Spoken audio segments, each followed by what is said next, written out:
Magandang tanong po yan. Yung aming pong regional offices in Davao and our district offices dun sa nearby offices namin dyan sa Davao ay kumakalat po ng constant na information.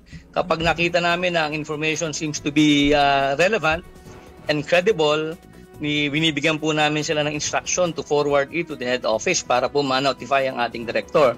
Such that if the need arises for the arrest, kung talagang may lalabas na warrant, ay meron po kaming magagamit na information na makakatulong po sa ating mga counterparts. Kung sakaling aarestuin o kung hindi man aarestuin, ma-share namin ito sa kung sino man ang mga kailangan ng information. Pero ngayon po, tukoy nyo kung nasaan yung kinaroroonan ni Senator. Well, in order for us not to compromise our efforts, we would rather not share this information. Ang masasabi ko lang po ay meron po kaming active na mga efforts na ginagawa para makatulong po sa ating mga counterparts.